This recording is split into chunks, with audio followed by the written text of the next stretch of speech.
STG. Hoje falaremos um pouco sobre a cidade de Saquarema. E começaremos esse jornal com uma reportagem do nosso amigo Bernardo. Estamos aqui hoje na Lagoa Vermelha, presente na cidade de Saquarema. Essa lagoa específica de hoje possui uma semelhança muito grande com o Mar Morto na Europa, porque ambos possuem uma grande quantidade de sal.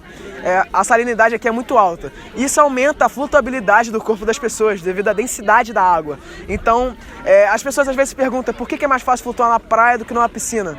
A resposta é muito simples, é porque simplesmente possuem mais corpos dentro do mar. Existe maior quantidade de massa no mar, existe um volume de massa maior no mar. Então o seu corpo torna-se mais leve do que uma piscina, que é filtrada e tem só um cloro para fazer a limpeza. Então, seu corpo torna-se bem mais leve do que o ambiente e você acaba subindo e flutuando muito. Obrigado, Bernardo. E agora com você novamente, pode nos dizer um pouco dos aspectos geográficos de Saquarema? Agora nós vamos passar algumas informações sobre a cidade de Saquarema e a sua população.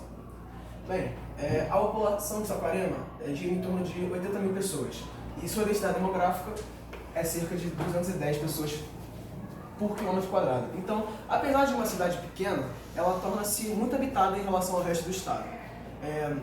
Bem, em relação ao seu trabalho e rendimento, comunicando-se, né, com a sua densidade demográfica, ela acaba tendo muitos comércios, né? Muito habitado, com muitos comércios, muitas praias e muitos pontos turísticos. O salário médio dos trabalhadores formais é de cerca de 2 salários mínimos, o que se contradiz um pouco com... Fiz merda. Continua, tinha outra informação aqui. Mano. Aqui, tá, continuando. O que se contradiz um pouco com a informação sobre o PIB per capita da região, que é de cerca de 30 mil reais. Isso se dá pelo número de comércios e pontos turísticos da região. Porém, o trabalhador comum, formal e rural ganha cerca de 2 salários mínimos, o que é pouco.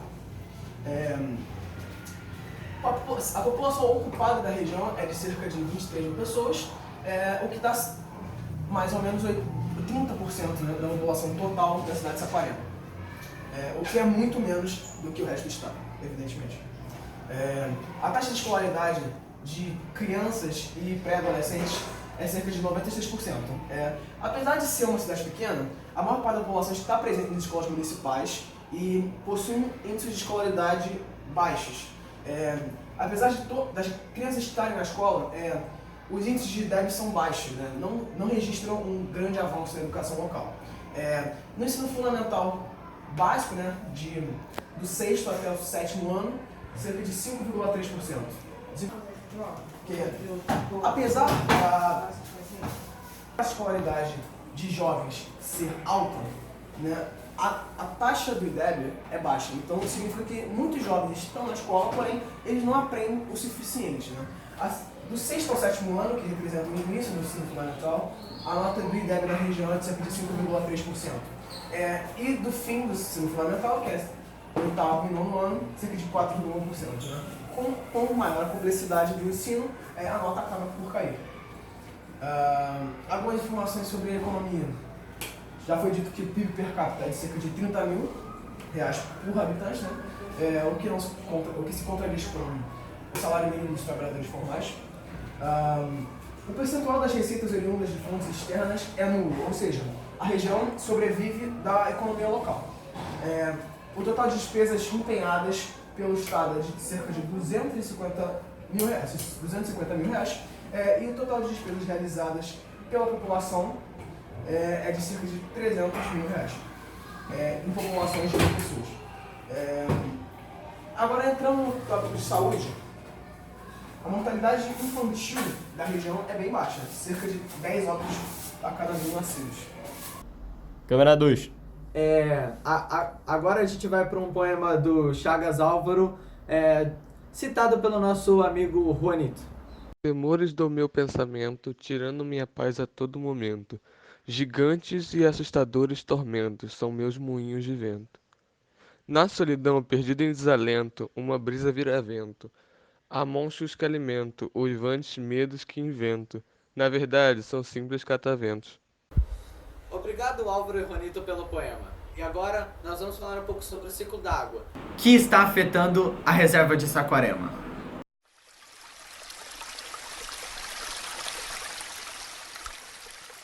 O que é o ciclo d'água? O ciclo d'água é um ciclo biogeoquímico que garante a circulação da água pelo meio físico e pelos seres vivos. garantindo o movimento contínuo dessa substância. O ciclo da água é totalmente dependente da energia solar. Esse ciclo é constituído em 5 etapas: evaporação, transpiração, condensação, precipitação e infiltração. Esse ciclo tem uma importância imensa devido à capacidade de renovar a água e fazer com que ela retorne à natureza a ponto de iniciar outro processo. É devido à funcionalidade desse ciclo da água que conseguimos obter energia limpa ou renovável, e dessa forma ajudar um pouco mais o meio ambiente, levando a uma vida mais sustentável. O que é a chuva ácida? A chuva ácida é um problema ambiental típico de países industrializados e em desenvolvimento, como no Brasil, México e na China. Representa chuvas ácidas quaisquer formas de precipitação que apresentem elevadas concentrações de ácidos. Para a geografia, considera-se chuva ácida aquela que apresenta um pH abaixo do nível tolerante, de aproximadamente 5,5. A chuva ácida é composta por ácidos concentrados, como óxido de enxofre, de carbono, de nitrogênio e dióxido de enxofre. Esses óxidos reagem com a água, formando ácido. O mais forte que compõe a chuva ácida é o ácido sulfúrico, formado pela reação entre os óxidos de enxofre e a água. A chuva ácida é considerada um grave problema no mundo todo, em decorrência do aumento da poluição atmosférica, associada às emissões de gases poluentes por agentes naturais. Intensificou-se a incidência de chuvas ácidas em todas as partes do planeta, especialmente nos países industrializados. A precipitação com concentração de acidez pode causar dano aos solos, tornando-os acidificados. A contaminação do solo pode alcançar recursos hídricos, como lençóis freáticos, rios e lagos. A água com baixo pH provocada pela perda de biodiversidade, impossibilitando o desenvolvimento da vida aquática. A vegetação também é afetada pela chuva ácida. Estudos indicam que a acidez prejudica o desenvolvimento das plantas, fazendo com que apresentem lentidão em seu crescimento, podendo até morrer. A superfície das folhas é rompida, ocasionando seu empobrecimento nutricional e fazendo com que a vegetação torne-se suscetível a doenças e pragas. Além disso, as raízes crescem com lentidão, dificultando o transporte de nutrientes. A chuva ácida ainda pode afetar plantações, prejudicando colheitas e trazendo diversos prejuízos sociais e econômicos. Present 100 kilometers away from the Rio de Janeiro's metropolis. Not only is the city of Saquarema a natural sanctuary, but also a worldwide recognized capital of surf where many national and international competitions take place. There are almost 32 kilometers of beaches with crystalline waters, a region's characteristic. Its wildlife is very present in the city's living areas. There are lots of parks opened for public where you can unwind and relax, watching the beauty of the birds' music. Be sure to visit this marvelous city. It will be a mercy rest for your mind and soul.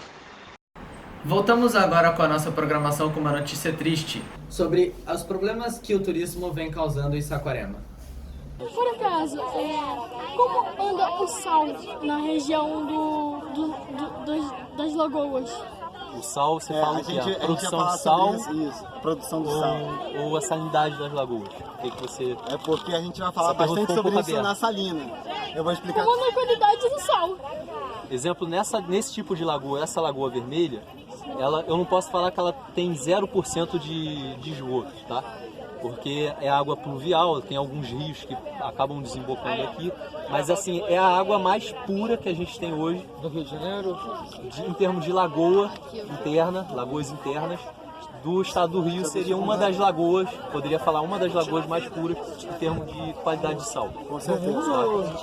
No Rio de Janeiro, isso eu posso falar. Uma das, tá? Só complementar. Não posso falar que pode ser a mais ou não. Isso aí tem que ser feito um estudo de análise laboratorial para poder ser feito, aferido isso. Tá? A gente vai explicar um pouco mais sobre o sal na salina, mas eu posso antecipar que antigamente a Lagoa de Araruama, que é o maior complexo lagunar salgado do planeta, tinha a água mais salgada do que a própria Lagoa Vermelha. Porém, com o passar do tempo, intervenção humana, essa salinidade da Lagoa Vermelha foi diminuindo e, por algum motivo, provavelmente está ligado à preservação, a salinidade da Lagoa Vermelha vem aumentando durante o ano. Por isso que a salina, ali vigilante que a gente vai visitar, tem ainda uma produção de sal bem grande. Porque segundo o Tostão, que está aqui desde a época da colonização, ele vem percebendo esse aumento de produtividade da Lagoa Vermelha. Mais uma pergunta. E agora falaremos um pouco sobre o sambaquis e sobre o domínio português na região.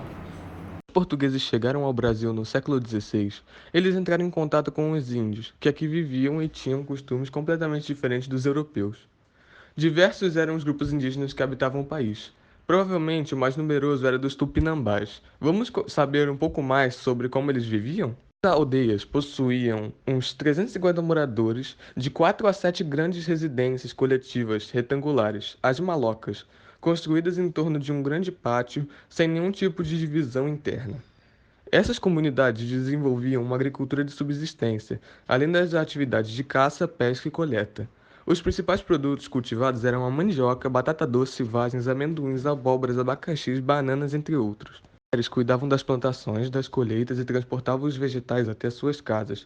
Os homens caçavam, pescavam, guerreavam e participavam das assembleias, onde tomavam as decisões comunitárias. As mulheres tatuavam o corpo que pintavam com genipapo e urucum e untavam com óleos. Os homens costumavam furar o lábio inferior para colocar objetos de pedra, osso ou madeira, visto como símbolo de masculinidade, além de usarem colares de búzios, ossos de animais e dentes de inimigos e enfeitarem-se com penas de aves. As mulheres usavam enfeites nos pescoços, braços e orelhas. Era costume comum a homens e mulheres rasparem os pelos do corpo, barba, sobrancelha, pelo pubiano e etc. Porém, ao longo dos anos, os índios foram praticamente dizimados pelos portugueses, sendo em embates ou até mesmo pelas doenças que eles trouxeram para os nativos, e a maioria dos que não foram mortos trabalharam como escravos. O Parque Estatal da Costa del Sol é um dos parques mais bonitos do Rio de Janeiro y que vale la pena conocer. Pero usted que está interesado, esté atento a las prohibiciones que existen en el local. No alimentar o cazar animales, no desmatar, no hacer fogueiras e não respeitar o caminho. O primeiro grupo humano que chegou à região onde hoje se localiza o município de Saquarema, se instalou onde atualmente está erguida a Praça do Sambaqui da Beirada, em Barra Nova, numa faixa litorânea entre a lagoa e o mar, com paisagem de restinga. E são antigos locais de moradia temporária de comunidades pré-históricas, cuja subsistência era baseada na coleta animal e vegetal, pesca, caça e onde exerciam as atividades domésticas, artesanais e cerimoniais. Seus habitantes viviam organizados em pequenos grupos familiares. A Lagoa Vermelha é considerada como fonte de energia para banhos medicinais, devido à sua alta concentração salina e pela presença de hidrogênio sulfuroso, ambos preconizados no tratamento de doenças de pele e reumáticas. E agora, para finalizar com um pouco de história, falaremos um pouco sobre o conflito que aconteceu no Rio Grande do Sul devido à venda do sal da região dos lagos. Em 1823, a região dos lagos passou a ser uma das mais importantes áreas produtoras de sal. Um de seus maiores compradores era o Rio Grande do Sul, que usava esse sal para produzir charque. Em 1834, Antônio Rodrigues Fernandes Braga foi nomeado presidente da província pelo governo, o que não agradou os grupos dominantes do Sul. Seguindo ordens do Rio de Janeiro, Fernandes Braga criou novos impostos, inclusive sobre o sal. Os sulistas já estavam descontentes com a não cobrança de impostos em cima do charque argentino e uruguaio.